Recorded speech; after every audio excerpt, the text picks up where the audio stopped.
Welcome back to the Rewind. I'm your host, Spencer Tracy. We are here for episode 31 as we continue along the train for breaking down each team division by division. We've knocked off the NL West. We just did the AL West. Now we're heading over to the other side of the coast. We're going to do the NL East. I've got my good friend Michael Kaseman with us. Michael, welcome back to, I think it's your third appearance on the show. Appearance. Each one gets better, it seems like. So hopefully we continue the trajectory here. Yeah, last time we were here, we broke down some potential moves for teams in the offseason, and now we're here breaking down divisions. That's where we're at here in the baseball offseason. Baseball is just around the corner. Actually, it has actually officially started. For those of you who aren't aware, the World Baseball Classic, which is just baseball for in the Olympics. It's got its separate events like the FIFA World Cup, but for baseball. Very exciting. Case, do you have any? You a big fan of the World Baseball Classic? You like You the know World what? Baseball Classic? I'm getting this year's my year for it, I think. I think what last one was 2023, and I barely caught a lick of it. So that was bad on me. I had a tough time in general, not to make this about me, but I had a tough time following like some sports in college a little bit. Just college life was a little hectic. So whenever I was away at school, that was tough. Especially that was the start of Xavier baseball and everything. Uh, yeah, for me now, like I'm here, I'm home. I'll be locked in for sure. Okay. Yeah. Yeah. Exciting times. I think a great way to compare World Baseball Classic is everyone's talking about the four. Last year, it was the Four Nations took over sports in February or January, whenever it was, and people are like, oh, this is great. Even people who didn't play hockey, they fell in love with the game and were trying to get into it. Maybe they kind of phased out, but it got brought right back in for the Winter Olympics when Team USA and Canada were kind of running through teams, and you had Sweden competing for a bit, and obviously the women's and men's team beat Canada in the World Final.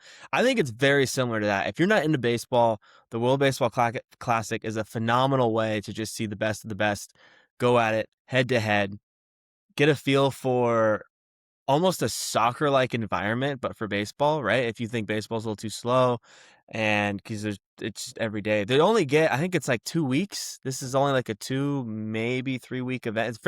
It's pretty quick. Like pool play starts, they run through a couple games in pool play. The top teams of each pool is like four countries in each pool advance to the knockout stage, and then there's one or like the top two or one team in that pool moves on. It's really cool. It's awesome baseball. The players are really invested in it and into it, and that just makes it even better. There's already been some epic moments. Even if games are blowout, you just see stars go ham in the box or on the bump. It's really great, and it's a great way to kind of get an understanding of different players on different teams instead of just watching two teams play. You get to see, you watch Team USA or the Dominican Republic, and you're watching, I don't know, probably 40, 30 of the best 100 players in the entire league. So plus there's always a couple international guys that sneak into the international pool a couple years later or a year later that have being big names, right? Moto, Saki, Lee. So there's always you get a little taste of what's to come. So recommend even just following the account. It will get you the highlights. Let's run into the National League East division. A pretty competitive division in the past, right? With the Mets just constantly throwing money at their problems. Sometimes it works, sometimes it doesn't. A little bit of a Cinderella run last or a couple years ago, thanks to some youth, some youthful help. But then you've got some teams at the bottom of the barrel, like the Marlins and Nationals, who are kind of scraping mud there at the bottom. The Nationals look like they're going to reattempt the rebuild. The Marlins look like they're headed in the right direction with almost 80 wins last year and kind of a reshuffle year, kind of a sell season. Phillies again could not capitalize on a great roster and a potential playoff run to finally reach the World Series with their core of Wheeler, Harper, Schwarber, and Turner. They're still yet to get where they want to go. And then finally, the Braves, who ran into some more injury troubles and yet again have Profar on a suspension for for performance enhancing drugs. Uh, Interesting division here. Case, where do you want to start? Yeah. Should we start from? Should we get the Nationals going here first? Let's get the Nationals going. Let's get the Nationals out of the way. I love it. I love it. Um, all right, let's pull up their depth chart via fan graphs. The Nationals lineup is an interesting one. They've got Dylan Lyle, who kind of flashed some excitement, some fireworks in the lineup at the end of last year when they were just kind of calling guys up. Jacob Young, a guy who covers center field just as well as anyone. Can the bat come to life is the question. He's going to be in center. Dylan Cruz, their former top four pick out of LSU, is teammates with Paul Skeens back at Louisiana State. He's in right. Hopefully he can get some time. Your infield is going to be Brady House, C.J. Abrams, who ended up staying a National despite numerous trade rumors.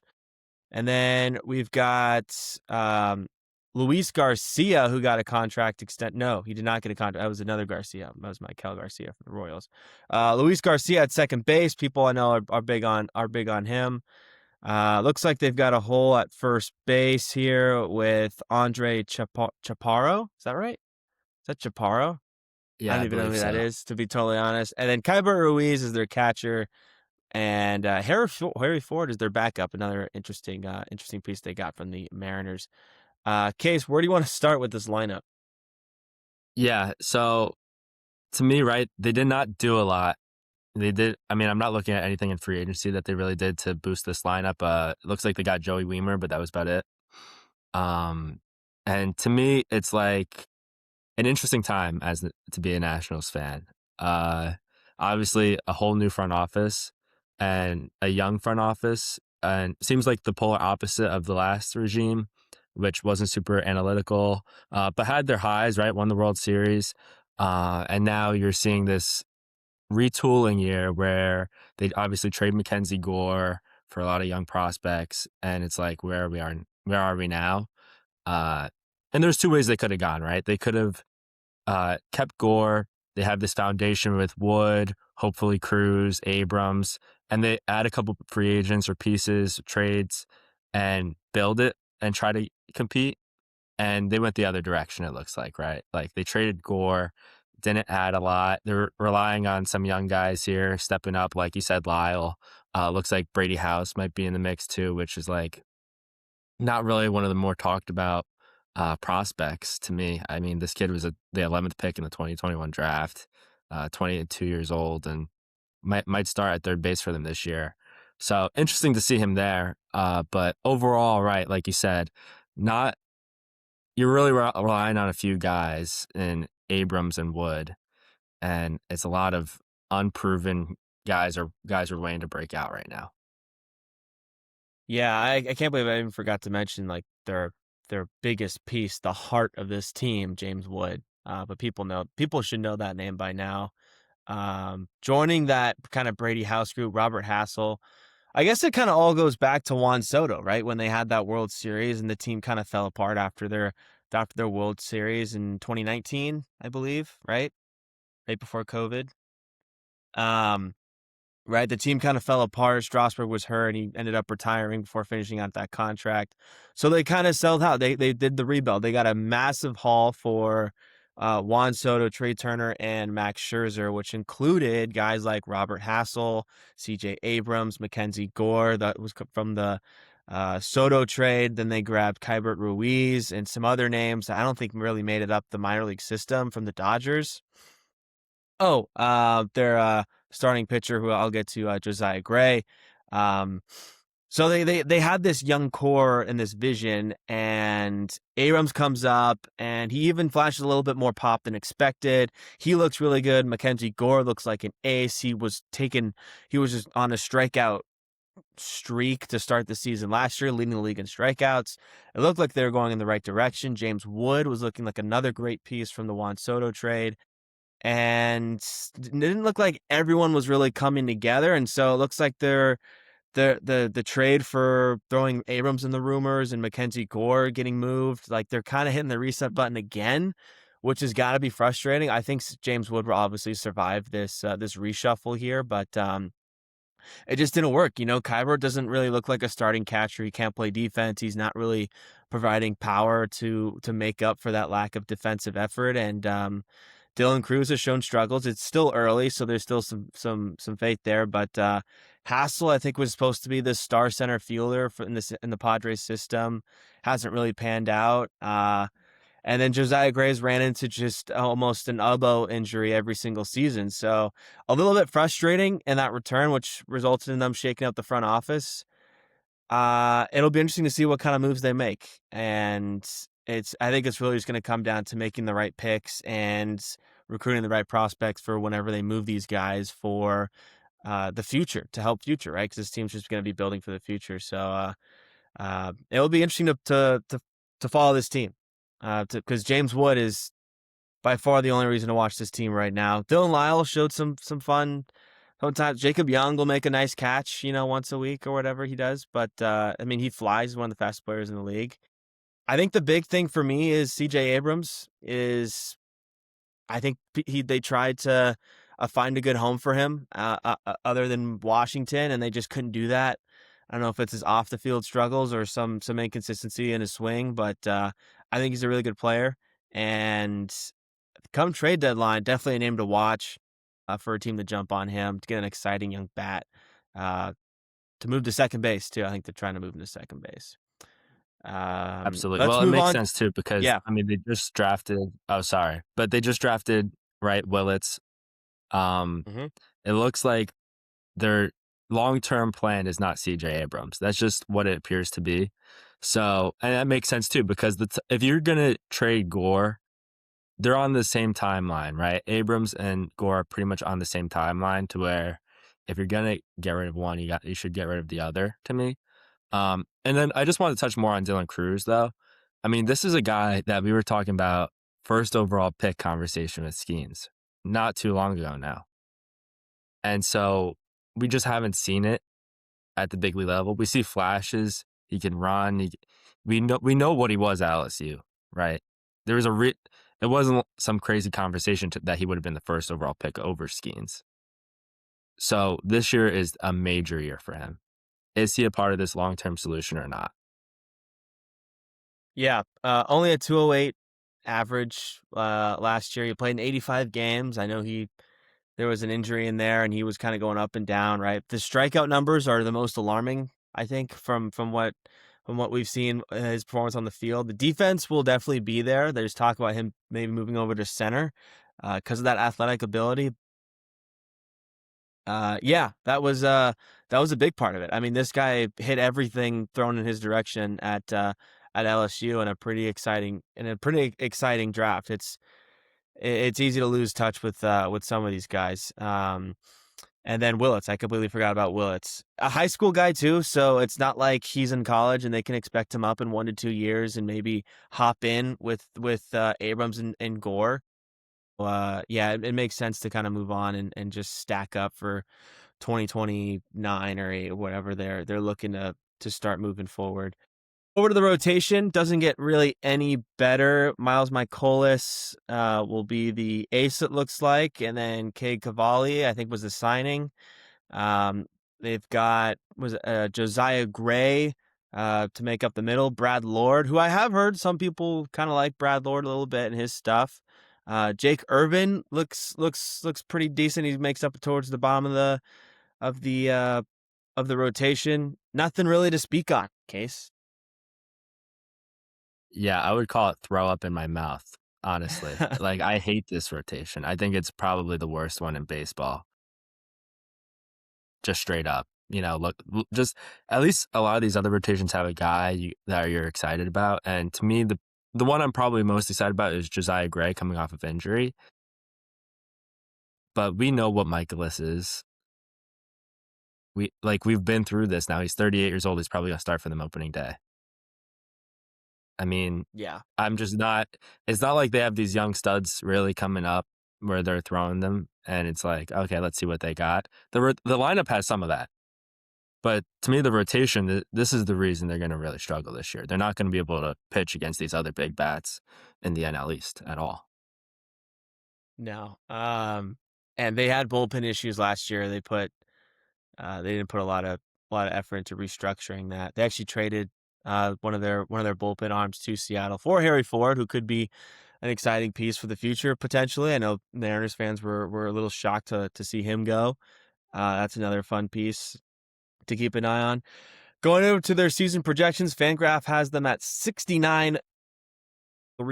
Case, you going over under, or are you going right on the spot for 69 wins for the Washington Nationals? Yeah, I'm going to go under on that one. I think they're just going to get battered all year. I think they're going to finish with a bottom two record in Major League Baseball. Yeah, it's simply put, right? And one thing I look at with a team like this is this team is going to sell, and when you know this team's only going to get worse at the trade deadline, it makes it pretty easy to go under. I think this is a 100 loss team. I I agree. think this is a 100 loss team. I All agree, right, which is let's. disappointing, which is really Yeah, disappointing because it feels like they have these guys like Abrams and Wood, where it's like you don't want to see them wasted on another year of just bad baseball. no, thank God Gore is going to be in a pitcher's park too in Texas. That'll be fun to see him thrive behind your guy DeGrom. I talked about that in the last episode. Be sure to check that out.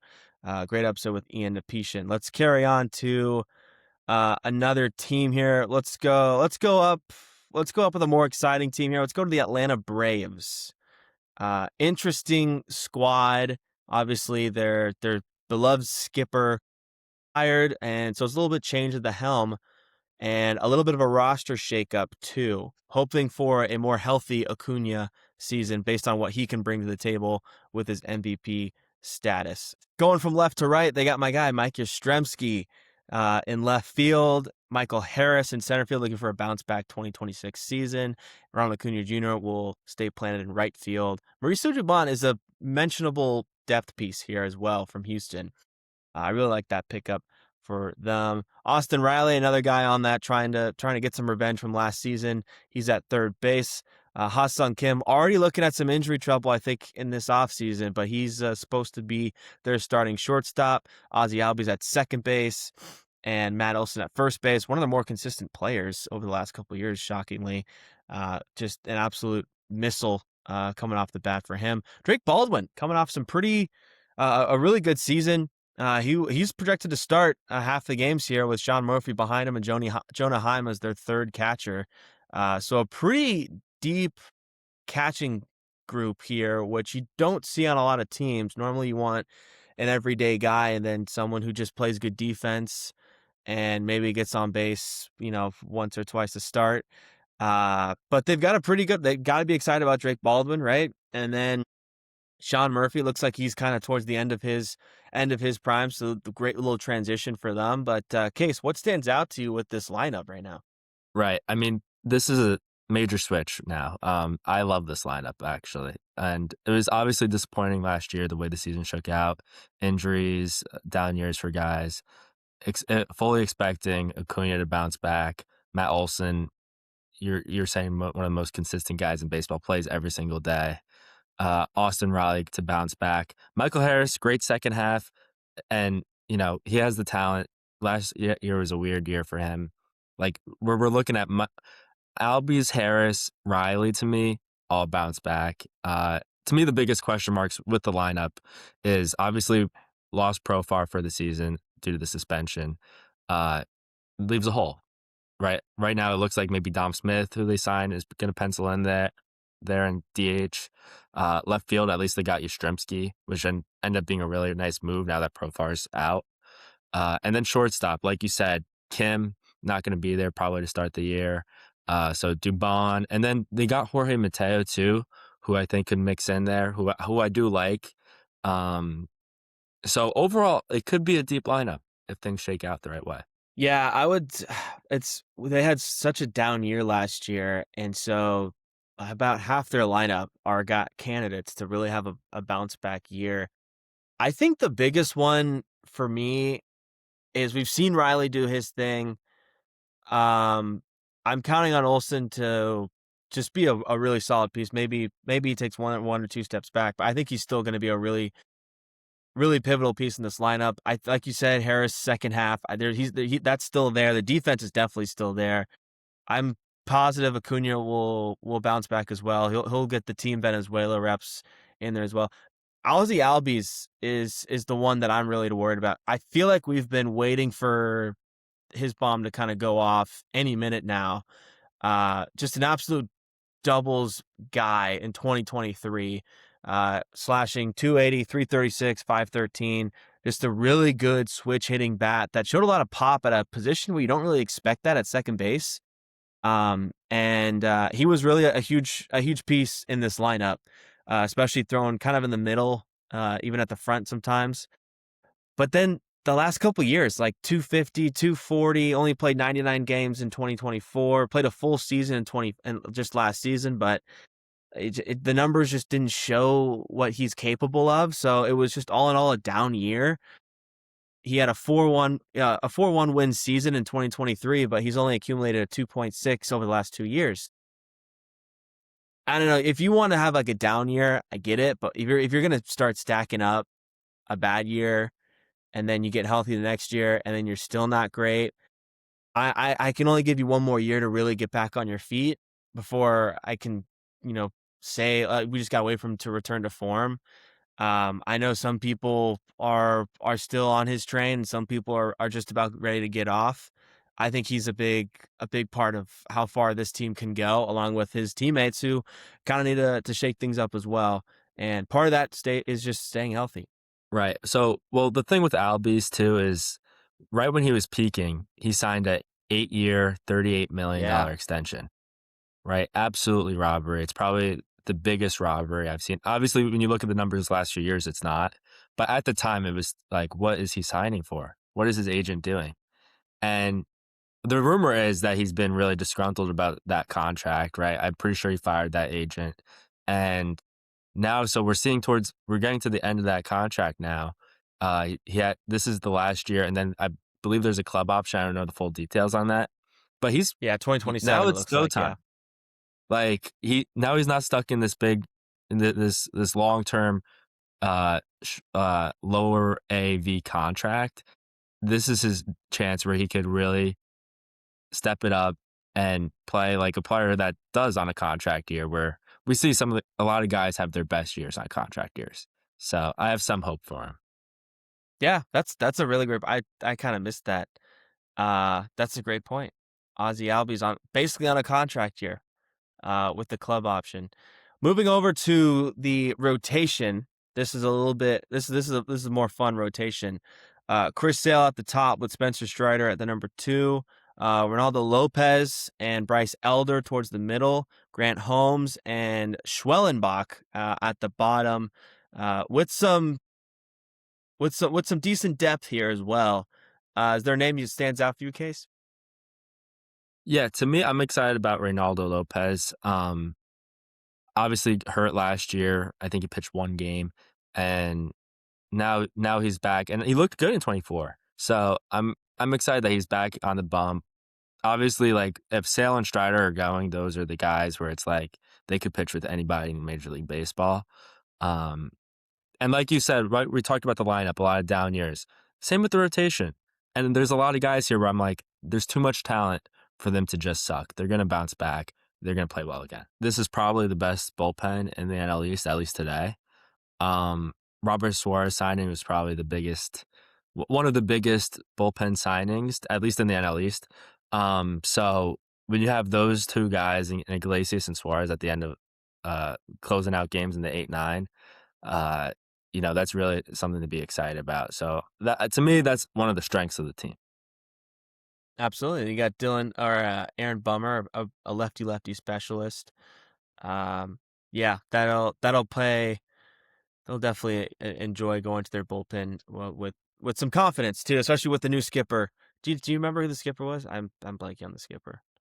Great I research by forget me his on this name, episode. I forget his name too. Um, and that's going to be anyways, an interesting part of their team. yeah, What was his name? I'm yeah. sorry. I don't remember. I don't remember either. Oh, I thought you said it. But yeah, no, we don't know what he is exactly either, right? So is he No. gonna go to the bullpen early? Is he gonna wait it out? We that's a question mark on this team, which we don't have for the other teams really in the division. Um, so They just something signed to watch. Walt Weiss Weiss. as their new manager in November. Being Brian Snitker for the 2026 season. Weiss, former shortstop, 14 years, MLB veteran. Weiss, yeah. I think yeah, kind of a veteran name. I don't the kind of a lateral move, maybe obviously step down. Snitker's won a World Series, right? He's proven it at the highest levels. Um, Well, Definitely something interesting to thing keep about their tabs on. coaching staff is they got the Mets first base coach and pitching coach, who, as Met fans, we all really liked, in Jeremy Hefner and I forget our first base coach's name, but our first base coach got a lot of the credit for the Mets stealing so many bases and Soto particularly stealing so many bases. So really heartbreaking to see them go, and so expecting big things, unfortunately, from those two out in Atlanta now. Yeah, Soto joins that club with like Naylor, guys who just all of a sudden start running. I love that. I love those stories. Those are great. All right, Case. The Fangraphs has the Braves coming in at 88 and 74. Are you going over or under on that win total? That's a tough one. That's That's that's pretty. high. You could go right on That's the a little dot. You high. could go right on the dot if you want. Oh, I mean, we're talking about a team that won 72 games last year, something like that, they won 76. They won 76 and 86. and so they're gonna improve by 12 games. I'll say that's just a little over. I'll take the under there, but I like them. I like Okay, them a lot. But 88's a lot. That's a big jump. 88 is a lot. So you're going what 80, I'm thinking like 86? 80, 85, 84. Yeah. Okay, I mean, 88's totally in the realm of possibility with this team if everything clicks. It's tough to have that much of a leap, I guess, after Case. a down year, or for me to be confident in a major leap. We'll see. That totally could be possible. What do you have? Uh, yeah. This is a tough one. This is a tough one. There's like it's so hit or miss, right? Because it really comes down to man, if Riley's take a step, I need Riley to take a step. Ozzy Albies on the prove it deal, right? Harrison. I don't think they'll miss Profar as much as we think they will. I think Yaz will hold his ground. He'll throw some frustrating weeks together where it's like, oh my god, like I really wish we had Profar. But he'll come in like a big moment. He'll make a good defense in that outfield, right? I do think Acuna returns. He returned well off his first ACL tear. Cam with his injuries, 80, 86. That is tough. That is tough. I'll join you at 86. I'll go 86. Okay, so let's take a quick break and let's dig into the next team. All right, welcome back. We are going to resume with the NL East previews. We just knocked out the Braves and the Nationals, two polar opposites of each other. We're going to kind of meet in the middle here with the Miami Marlins, a fun team. Kind of had some excitement. They had a boom to the start of the season. Remember, they had like 3 walk-offs to begin like the first week of the season. Very exciting times. Obviously, they tapered off a little bit, but still ended up with 79 wins. So this club looks like they're going in the right direction. Let's take a look at the squad. Kyle Stowers was their big superstar standout last season, coming in from Baltimore in a trade. They had Jacob Marcy come on the scene and just absolutely rake for a month or two. He looks like a really good centerpiece in this outfield and on this lineup. And they traded for Owen Casey. They got rid of Edward Cabrera, and they got the Cubs top prospect outfielder Owen Casey. A little bit of pop in right field. Still some question marks to be solved with him. Connor Norby is at third with Otto Lopez and Xavier Edwards. A really good defensive middle infield, maybe one of the best defensive middle infielders, middle infield pairings in the game. And then the slugger, Christopher Morale, big swing and miss home run guy, will be at first base. And then they've got Alexis Ramirez, or no, August Ramirez and Joe Mack at catcher, right? August Ramirez, Augustine, Augustin, I think. Augustine. Augustine. The accent marks, they don't work for dyslexics. And Joe Mack at the squat. Who stands out in this lineup case? There's things to like here actually. I feel like last year this team it was if we were to do this podcast 2025, it'd be kind of similar to this, and we were like, who are these guys? And now we're kind of like, okay, we know them, but what are they? What are they exactly? Are they what we saw last year? Are they going on an upward trajectory? But overall, so things I like. Marcy looked really good last year. Really excited about him. Good glove too, but uh, Stowers seems like really legit and just a really gritty lineup. You know, like Edwards, Lopez, Ramirez, Marcy, Stowers. Those are the guys that it's like, all right, I'm pretty confident in those guys. It's the rest where I'm a little unsure. Um, to me, I'm a little concerned about, when we think of a lineup and we think of the big boppers, if we were just to name positions, it'd probably be DH, third base, first base. And in this lineup, it's what are those positions really? I mean, we got Connor Norby there right now, Griffin Conine, it looks like maybe Christopher Morel's working out at first base. DH Liam Hicks. Like, I'm not super thrilled about that. I think they would have really benefited from getting a Marcelo Zuna or getting one of the boppers in the free agency.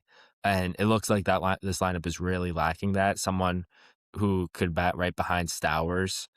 Because I like Ramirez, but horrible defender. And I'm not entirely sure if he seems like a prime candidate for a sophomore slump to me. So we'll see what happens with that. But overall, it looks like they got a little gritty bench too. I mean, Paulie, a little lefty bat, and Sanoa. I really like Sanoa. He used to kill the Mets last year, especially in that last series of the season that kept them out of the playoffs. So I like the pieces. It feels like they got a lot of these young, gritty guys, and they're missing. Not that they would have got P. Alonso, but they're missing a big bat to really all come together around. Yeah, bring it all home. Yeah, you can see the vision here. You can see where they're going. That's important piece. The Casey edition was interesting. It seems like there's a lot of swing and miss in his game, right? I mean, he's hit 20 home runs at almost every level in the minors he's been to. So that's what he's going to give you is that pop. Uh so that's maybe what they're counting on, but I would have loved a more, like you mentioned, an Ozuna, someone who can, when you sign him, this is what you're going to get from him, right? Casey's a big question mark. Is he going to Or flourish? even Is he going Ryan to be O'Hearn would like, have fit yeah, perfectly. O'Hearn would have been great, a great lefty bat behind Stowers. Maybe that's where they think Morel's going to be, but again, that's another big swing and miss, huge, almost 200 strikeout candidate right there. So between Casey and Morel, that's like 400 strikeouts. That's way too many strikeouts. But you pair that with some of the best bat to ball guys in the game. Like Xavier Edwards is someone that I absolutely love. He had a hand injury that he was dealing with, and it seemed like he never really got back to where he's expected to perform at the level he's supposed to be at. But you got an elite defender, and this guy hit 283. Like, this is a down year for this guy. Like, a that's a that's a breakout year for so many players in the league. You have no power expectation, just the 3 home runs and 600 plate appearances. But the on base percentage 343, and he's gonna swipe backs. Like, he was a 2.5 win player, and this is, I think, a down year. So he's a threat to swipe bags. He swiped 27 last year and 31 in 2024. So he's gonna kind of even out those swings and misses that Casey's gonna provide. Lopez is also good. I don't know how much I love Norby going forward. I don't know. Am I wrong there? I just don't I see don't him think you're wrong. as like a starting third baseman. Like, you could have. they'll have other opportunities to pounce on, I'm sure, a hot corner bat. Like, that's a pretty valuable position. You can go and get some power. Maybe that's what they're waiting for is, instead of going in an Ozuna or a O'Hearn, you kind of wait a year and go get a third baseman someone sells. So, or maybe Norby breaks out. Like, I don't know. Um, there is something to like about this team, right? This is a team where when they come to town, you're like, okay, this is, you want your best game. But you probably expect to win that series. But they're going to be very competitive. They're good. They're a good team. They're a good team. I think Marcy's the big name to watch here for what this Absolutely. kid's ceiling is going to be because he exploded onto the scene last year. No, I'm excited about him. Really, that type of lineup is pretty good. Like missing probably a really good four hitter right behind Stowers, but overall can't complain about it compared to like a team like the Nationals. Like they should really do well against a team like the Nationals this year. Is to me, it's just will they match up with the bats? We're talking about the NL East with the Sotos and the Schwarber. Like they're missing these guys. They're missing a superstar. Even the Braves have boppers like feels like 1 through 9. They're missing that a little bit. So, they're really a team that if you look at the lineup, it's like, okay, that's pretty gritty. But and we can move to the rotation. Like they're really gonna need to pitch well to win games. Yeah, let's move on to the rotation. I think this is their strongest part of their roster. I mean, it tops off with Sandy Alcantara. There's some questions to be answered there. Is he going to be this Cy Young Sandy that we saw a couple of years ago before his injuries? And then a guy returning from injury that they absolutely felt his absence last season was Yuri Perez. Uh, this guy throws pretty much everything you want a starting pitcher to excel at with his stuff. A great whipping slider with high velocity, kind of an awkward, tall, lengthy, presence on the bump. Max Mayer is a guy to watch too as well. A guy to potentially break out. They got Chris Paddock in here, which I don't expect too much. I don't know how much we'll see of him. Um, and then Braxton Garrett to make out the rotation. Obviously, not a great year last year. Only threw 37 innings with the 5.5 ERA. Um, so the bullpen kind of the rotation kind of teeters a bit towards the end. But all in all, a pretty solid top of the rotation. Pretty solid. You know what? They're and Edward Cabrera for me really being excited about them. Like to me, I don't love that move as of today. Edward Cabrera was their best pitcher last year. Looked like he was going to be one of their guys going forward, and they shipped him for Casey, where it's like now you really need Casey to be a big bat for you, which I don't know if he will be. To me, I would have rather have gotten a bat and then kept Edward Cabrera. But yeah, no, it's a good staff for sure. There's a lot to like, uh, especially at the top. Alcantara, a little shaky in the first half of the year. You were like, I don't know if he still got it. Uh, if I remember right, he didn't pitch even well enough for them to ship him. And then the second half of the year, he was a lot better. He was a lot better. So I'm excited about him. Yuri Perez is 22 years old. I feel like he's been in the majors for like 4 years. So Right? he's great too. Paddock, I don't love the Paddock move, and it seems like he's going to be one of their guys, like getting the ball every fifth day. Don't love that. Don't love that. But going to the bullpen real quick, really like the Fairbanks move. So now they do have a Hmm. guy at the end here, where it's like the last couple of years, it felt like when they get to the bullpen, it would let them down. Or Fairbanks is a legit closer in Major League Baseball. So that's a really exciting move. But yeah, is there any other moves you like or pitchers you like on this staff? Or I like Max. I'm really excited to watch Yuri throw. Those are two guys. I think this is a big year for Sandy, like a big prove it year to kind of get back right. You have that coming off a big injury, like TJ. You kind of get a brace period, right? A 1 year to kind of get back to normal, feel yourself out. But this guy was up there with some of the best talked about arms around the league. I mean, just what 3 years ago, right? With a 2.28 ERA, he was throwing low threes in prior years, and then he jumps all the way up to a 4, then a 5 last year, so he really didn't bounce back enough. But like you mentioned, like the second half was strong, so I'm really watching this top half of the rotation. It kind of mirrors this lineup as we talked about, right? I think there is some star. I think Yuri could be a star, and Sandy can get back to that. But the depth, there's some weakness in the depth, you know. Yeah. So it just kind of it's an interesting team, you know. I don't love Paddock, and I know they have some other exciting pitching prospects too. Like Tommy White is a big lefty. I keep hearing that name. And then Noble Meyer, right? Noble Meyer's another guy that's talked about. Um, I'm not sure their ETAs. I think White is 2027, so they might need to wait a year on him or say screw it, just bring him up a year early.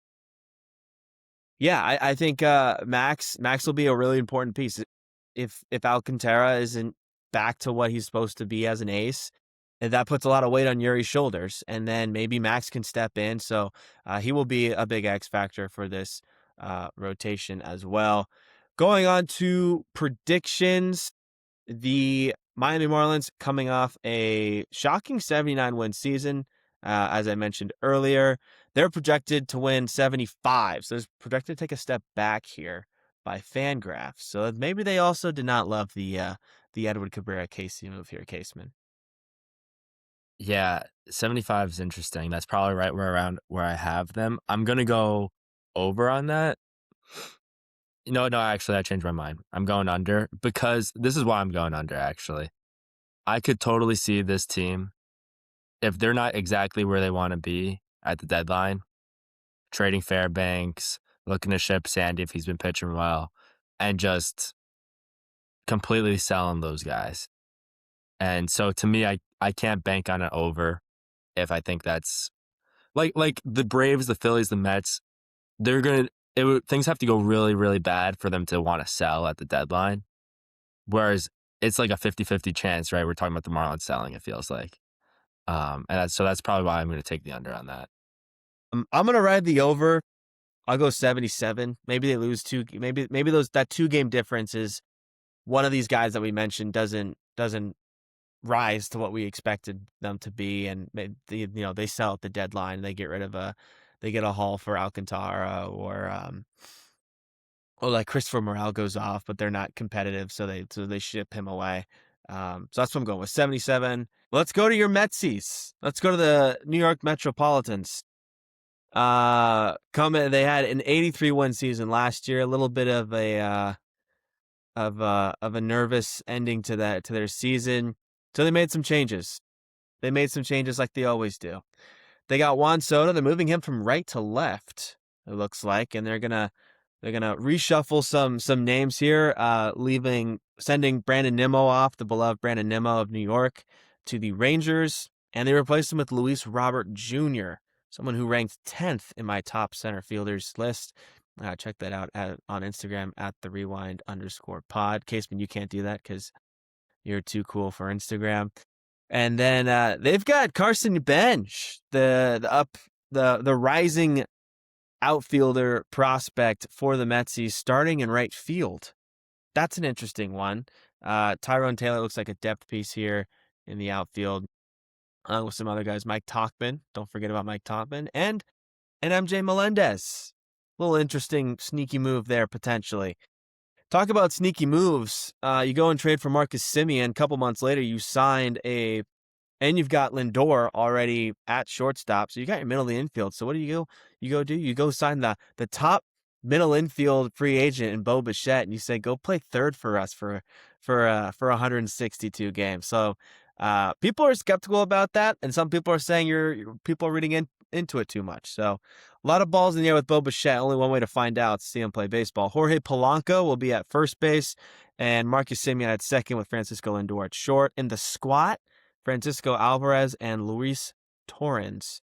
Case, floor is yours with this lineup. Yeah, obviously big shakeups from last year, right? No big bumper Pete Alonso, Nemo, who's been a mainstay since I was a child. No more McNeil, batting title winner in the past with the Mets. So leaving those guys and then bringing in, like you said, Bichette, Polanco, Semien, Robert, right? Exciting names. Like, all of those are exciting names to me.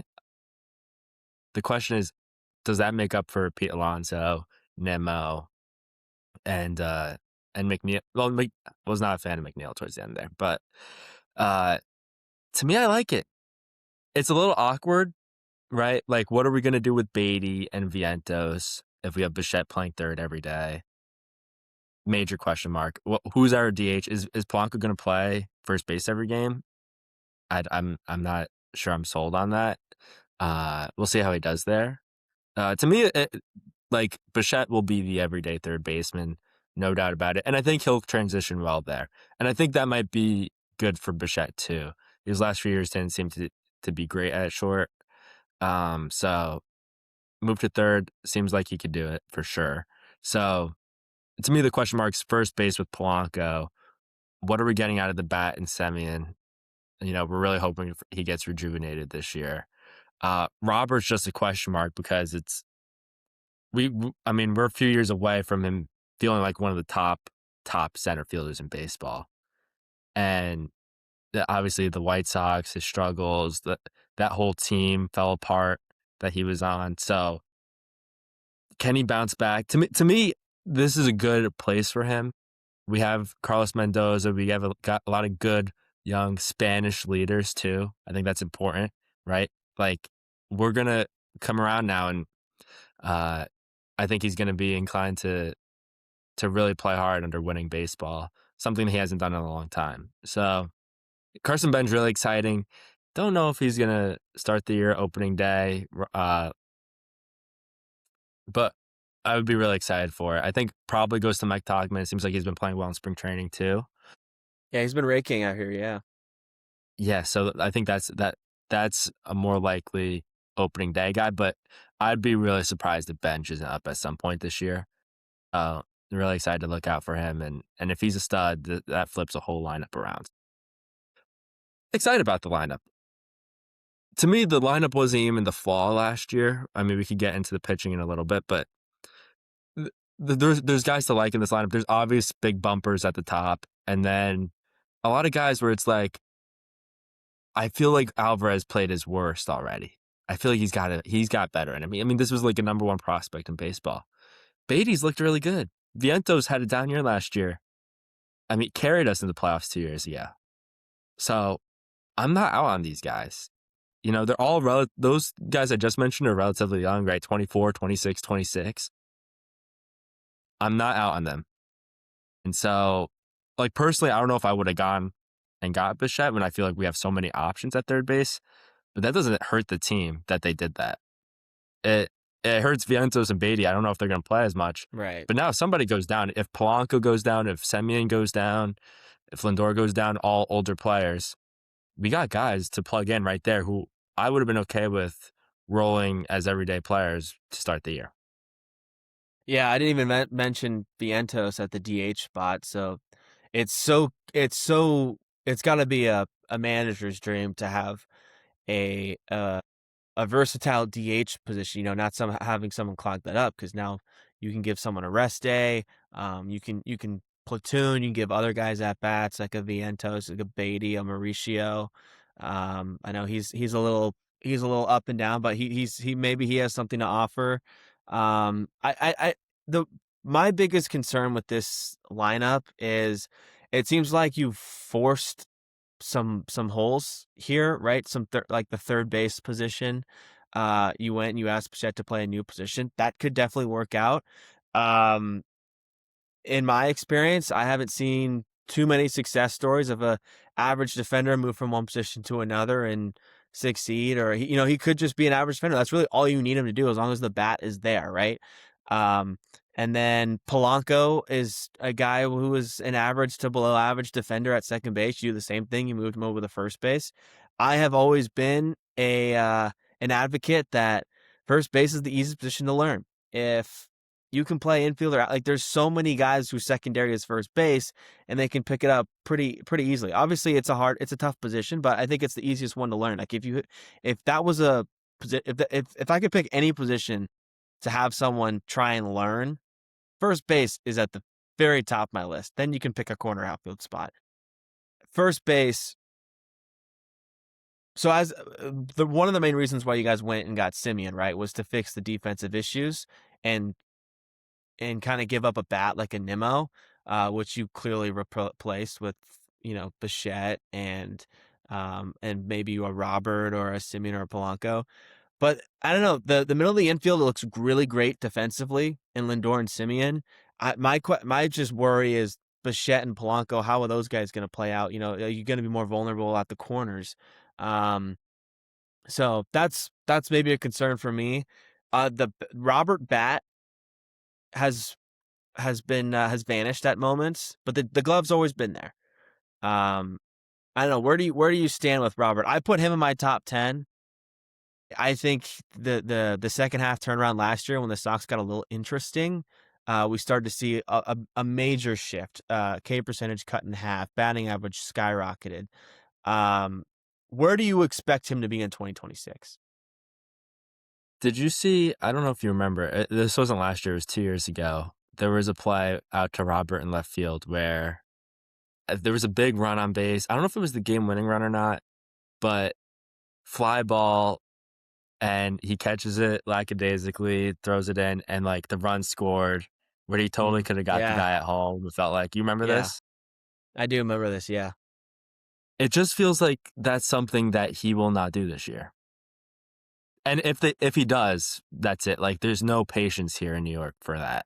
Um, so to me, like that lackadaisical effort from him, and that it's not just that play. I think I brought up that play because it was a microcosm of a lot of those type of plays or those type of at bats where he's just not locked in. The talent's there, and I don't know if he's going to return to form from 4 years ago, whatever it was, but I definitely expect a better player than these last couple of years in Chicago. yeah. If he could just be half of what he showcased in Chicago, that outfield looks. This team looks really good. This team looks really good. I think he can reach there as well. Let's move over to the biggest hole of this team going into the offseason, the starting pitching. It's headlined by one of your biggest additions and kind of a last minute before spring training kicked off, Freddie Peralta, the ace of the Brewers, as well as David Peterson, Clay Holmes, Nolan McLean, who will apparently start the World Baseball Classic final for Team USA if they reach that height. You have Sean Manaea, Kode Senga, Tobias Myers, also acquired in the Freddie Peralta trade, and Jonah Tong, who is a highly praised arm who made his debut last season. I'll let you start with this rotation. Yeah, I mean, last year the rotation is what let us down completely, right? Uh, Peterson didn't look great. Manaea was hurt, and when he came back, wasn't good. Senga, just a mess. Senga was a complete mess. Clay Holmes was actually coming in as a bullpen guy. We didn't know what to expect. Was the steady force. Not that he was an elite guy, but as your 4 or 5 pitcher, really solid option, right? Like ground balls, good contact, and then Cruises. He would never pitch into the seventh. Forget about it. But solid 5, 6 innings out of him. Uh, but now when we saw the kids come up last year, McLean, Tong, Sprout, even who we moved for Peralta, it really rejuvenated that rotation. And McLean being the best of them. There's a reason he's pitching the Team USA final. I mean, Mm-hmm. he's got nasty stuff, and He's a stud. he could legitimately be one of the best pitchers in baseball. I have no doubt about it. And you pair him with Freddie Peralta, who two guys we didn't have at the beginning of last year, right? So when you boost the top of the rotation like that, I think that's the best way to try and fix it because now you're counting on these guys not to be your one and twos, but can Peterson, Senga, Manaea, well, Holmes is solid, but can those two guys, can any of them fill out the back end? Can any of them? And I think they can. Senga's very year to year. We've seen it as his time as a Met. Like 1 year, it's like, man, this guy, he might be one of the best pitchers in baseball. That ghost ball, it's ridiculous. Nobody can hit him. Yeah. And then the next year, like, oh my god, he can't throw the ball over the plate. And when he does, he gets smacked. When he does, he gets absolutely smacked. He's got nothing. And there's like really no in between. To me, you know, he's the one that I think will bounce back. I think he's got the best stuff out of like Mania and Peterson. So I'm a little cautiously excited about Senga to at least be a guy we could turn to. And I actually think we'll go with a six man because Senga doesn't like to pitch too much, needs rest, and everyone needs rest. Mania gets hurt. Like to me, we go six man. I don't know if Tong will be up to begin the year, like you mentioned, Tong. While he did look good in flashes last year, 22 years old, little green, little green. I would like his body to fill out a little more. And pitchers like how many stud pitchers come up and they're 22 years old? And I mean, it's rare. Pitching is a little more, you got to Right. develop in the minors. Not everyone's Skeens or even McLean, but McLean's going to be 25. Like, McLean's not, like, 22 is young for a pitcher. So I don't mind Tong being in the minors for a little bit and developing his stuff. Yeah, but like you said, Tobias Myers, he'll be in in the bullpen probably. Really good addition, and a lot of interesting, moves in the bullpen. Obviously, losing Diaz this offseason. If we were to come into this podcast and it was around the time of the winter meetings, before all of the additions, of course, we were like, we lost 3 bats, mainstays in our lineup for years, and one of the best closers in baseball. Yeah, we're screwed, like and now I look at some of the moves they made, like Devin Williams and Luke Weaver, who right now, Devin Williams probably penciled into the closer spot. Could be Luke Weaver too. I think both of them are studs. Luke Weaver a little weird year. Both guys a little weird years last year, but to me that was one of the main problems with the Mets last year. Is the bullpen outside of Diaz was a complete mess. And to try to fix that at the deadline, they brought in Helsley, who was a complete mess. I'm a little surprised, just a little surprised that he's getting a closer role right after a complete mess Yeah, that he he had a had little last year. meltdown. Yeah. Total meltdown. It was ridiculous. And then um we traded for two other your boy Rogers. Um Yeah. not a good Met. Not one that will put up in the rafters, that's for sure. I And hate to see it. I hate to see it. Rooting and for that kid, man. we made a few bullpen moves and they didn't pan out. Yeah. So to me though, I trust the stuff of a guy like Devin Williams more than any of those guys. Um And will they be Diaz? You know, probably not. But I mean, we've seen Devin Williams have years where he's the best closer in baseball. So excited about it. Yeah, he can definitely flash that the sexy arsenal that he can provide. The name that I'm interested in here was Tobias Myers. So there was rumors that Freddie Peralta was going to be traded to the Mets, and we were kind of waiting for all these guys are looks like they're close. It's going to be Jet Williams for and who was the other big name in Brandon that Sprout. trade? Brendan Sprout, yes, Brendan Sprout, who looks gross, and Brendan Sprout for Freddie Peralta. And all of a sudden, deal went through, right? Because once they threw in Jet Williams, it was too much, right? Oh, they take a little break, right? Go stretch, go get some water, relax, cool off. They come back, right? Someone picks up the phone again, gives the other GM a ring. Okay, we'll throw in Jet, but we want Tobias coming back, right? I think they had a role in mind for Sprout. Giving up Sprout left a little hole, right? You get Freddie, you get the ace, that's great. But I think they wanted a little bit more security, a little bit more of a versatile young arm. Tobias Myers fits that.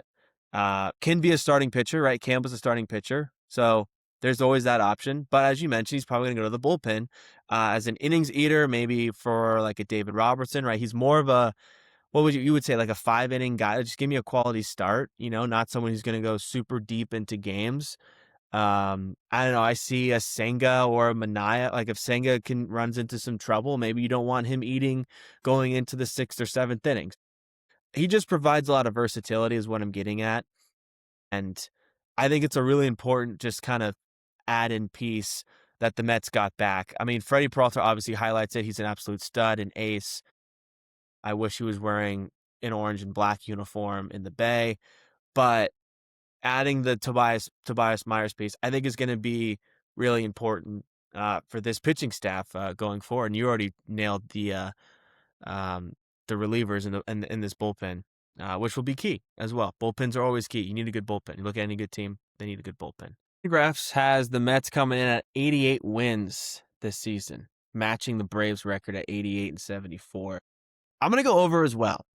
I'm gonna sell at 90. I'm not going crazy over or under on all these over unders. I know, but I'm gonna go 90. I just think that so many stars, right? Like if last year, if the Mets Lindor, they a lot of weight goes on Pete Alonso, and as great of a player as he is, there's still that a lot of swing and miss. There's not a lot when the ball's in play. There's a lot of chaos going on. Now you got Bo Bichette. Who knows what Luis Robert can provide. And like you said, I think for better days are ahead of Francisco Alvarez. That's another bat that really wasn't around for a team that was competing for a wild card without his presence. And he was hurt for a lot of the year too, to begin it. Carson Bench could provide a little spark plug. You got a lot better on the pitching end because not only does Freddie Peralta pitch, but he's a pretty reliable pitcher to give you a start every fifth day, which is massive when you have the rest of the rotation that we already went through can struggle going late into not only games, but into the year, right? Clay Holmes, a converted relief pitcher. So I'm going to settle at 90. I like this team going over as well. All right, let's take a quick break, and we'll finish off with the Philadelphia Phillies. Quick note before we get to the final segment here, we'll wrap up with the Phillies, Michael Kaseman. He had an audio issue, so I couldn't get his thoughts on the Phillies, but he had some really good insights leading up to it. So apologies for that. I know the problem, so it shouldn't reoccur in future episodes. Yeah, here's the final breakdown. All right, welcome back. We are going to tackle the fifth and final team of the division. There's a lot to talk about here in Philadelphia, man. There's a lot to talk about. Coming off a 96 win season, a team that had a shot to maybe bring down at the time, potential defending champs, became the defending champs. Threw the ball away, literally threw their season away. Hate to see a player make a mistake that egregious, because you just know with social media and the world we live in, it's going to be tough to ever forget that. This team just looks like they each year kind of make a big move. Trey Turner, Bryce Harper, Jesus Luzardo really paid off. They always seem to make this big move. They got Brandon Marsh. They 1 year, and he seemed to be pivotal. Kyle Schwarber. This is a star-studded team. This is a good team. This is a good team, right? On paper. Let's remember that on paper. We dig into this team a little bit, and all of a sudden, your palms get a little sweaty, get a little nervous about this team, right? They're dealing with some challenges here. Let's look at the lineup. They got Brandon Marsh in left field. Justin Crawford, their beloved one of their top prospects, an outfielder, just a speedster, son of Carl Crawford, former Dodger and Ray, most famously known. And their Nick Castellanos replacement, Adolis Garcia in right field, signed from in free agency, former Ranger player and a World Series champion. Going into the infield, you got Alec Boehm, who a lot of people did not think would be on this roster in 2026. Then you have Trey Turner at short and Bryson Stott at second. That middle infield has stayed put, as well as Bryce Harper holding down first base. In the squad, they bring back JT Realmuto. I like Adolis coming into this year. I mean, it's a hitter's park, and if this guy swings it 25, 30 bombs, kind of like that's the average isn't going to be what Nick Castellanos can provide. I feel like this is a good fit. From I've already seen some batting stance tweaks in spring training, right? He was kind of a bat kind of bouncing off that right shoulder in the box, and now he's got a little bit more out in front, a little bit poking over his forehead a little bit. I've seen adjustments work. I've seen adjustments not work. As a retired college baseball player for club baseball for 4 years. I know that some adjustments work, some adjustments don't work. But it's so easy to say. Obviously, it's a good fit if he hits 30 bombs and he hits like 230 and plays good defense. Obviously, that's a good fit for any team. Any team could use 30 bombs a year, good defense in right field. I think he's a change of scenery candidate. Change of scenery.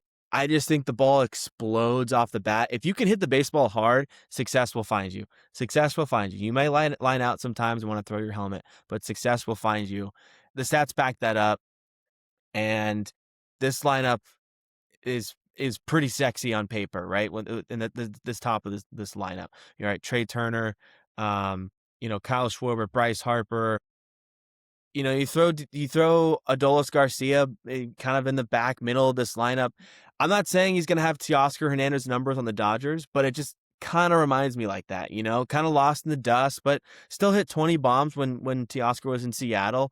Change of scenery, goes to a good org that has success offensively on a regular basis. I would say year in and year out, and Hernandez put together a total different season. There are some other areas that they didn't really address well, that worry me though.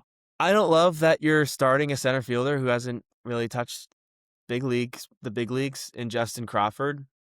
I get it, like he's like a huge speedster, doesn't have a lot of pop, but I don't understand why they let Harrison Bader walk. Like for the contract the Giants gave him, I think it was 2 for 22. Like you can't throw him 22 million or get him on like a 1 or 2 year deal. It, like the one of the reasons why he came to the Giants was because he said he wants to play for a team that's going to be competitive. The Phillies are going to they should be competitive. They should be thinking about being competitive. They're putting a lot of money into all these superstars in their lineup and in their rotation. Why can't you bring him back? You get a great defender in center field. Right? If you're not going to get the product you want from your stars offensively, at least have a good defense and go on the backs of some your more younger pitchers. You got Painter coming up. Christopher Sanchez is a top 5 arm. Like there's a lot to look forward to. So I don't understand why they let him walk and instead you're going to Justin Crawford. That's a big weird thing for me. Um, and then you move Brandon Marsh to left field. I don't. I wouldn't mind him if he was just like your defensive center fielder, like a Bader was, like he had been for the past couple of years. But now you move him to left. You got a question mark in center. I think I don't really. I'm kind of losing faith in Stott, man. Like I don't think he's that that home run against the Marlins in the wild card kind of guy, that big bat kind of guy. Like 250, 13 bombs. The defense really isn't. It's kind of tapering off a little bit.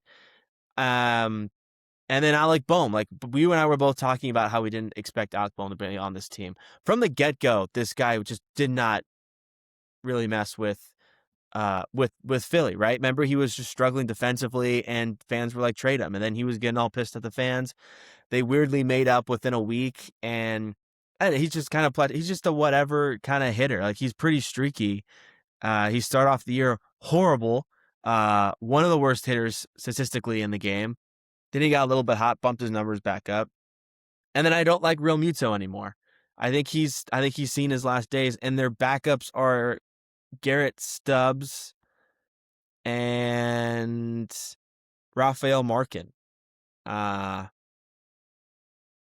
that's not going to win this division. That's not going to win this division. Catcher's a super important position. Even if they don't hit, at least let them play defense. So there's just some question marks here that I'm not in love with. And if you write the 5 best hitters on this team and you cover up the top 4, this is not a playoff team. It's simple as that. All right, let's go to the pitching. It's highlighted by Christopher Sanchez. Then you got Jesus Luzardo, the pair of lefties at the top. Aaron Nola.